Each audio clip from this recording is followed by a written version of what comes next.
আগামী 6ই এপ্রিল কলকাতার সোদপুরে অনুষ্ঠিত হতে চলেছে গণতান্ত্রিক অধিকার রক্ষা সমিতি এপিডিআরের 'ত্রয়োদশতম সাধারণ সভা। এই উপলক্ষে বুধবার সকাল 10টা নাগাদ বহরমপুর শহর জুড়ে মাইকিং করে উক্ত সভায় জনসাধারণকে আমন্ত্রণ জানানো হয় এপিডিআরের বহরমপুর শাখার পক্ষ থেকে।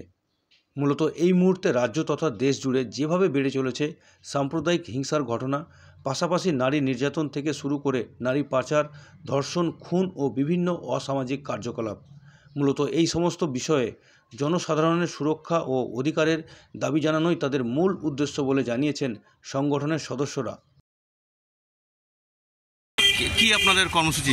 আগামী 6ই এপ্রিল আমাদের এপিডিআরের 'ত্রয়োদশতম বার্ষিক সাধারণ সভা কলকাতার সোদপুরে অনুষ্ঠিত হবে। গোটা রাজ্যের বিভিন্ন কর্নার থেকে মানুষ যাবে।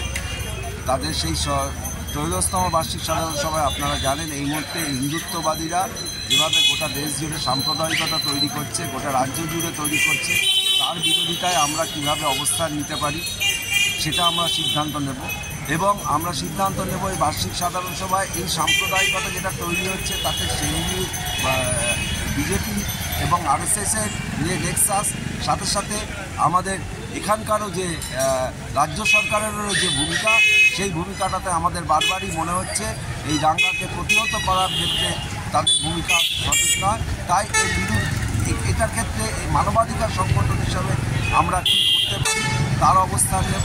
আমরা এই অবস্থান নেব গোটা দেশ জুড়ে যেভাবে একটা হিন্দুত্ববাদী পলিটিক্স এবং গোটা সাম্প্রদায়িকতা, বিভাজনকারী রাজনীতি যেভাবে চলছে তার বিরুদ্ধে আমরা অবস্থান নেব। মানুষের প্রত্যেকটি নাগরিক অধিকার, গণতান্ত্রিক অধিকারের বিরুদ্ধে আমরা এইখানে অবস্থান ঠিক করব এবং কীভাবে আগামী দিনে চলব সেটা ঠিক করব। এই বার্ষিক সাধারণ সভা সংগঠনকে ভিতরের বিষয় নিয়ে কথা হবে। এই বার্ষিক সাধারণ সভায় গোটা রাজ্য থেকে মানুষ আসবে, সুন্দরবন থেকে আসবে, সেখানকার মৎস্যজীবীদের সমস্যার কথা আলোচনা হবে।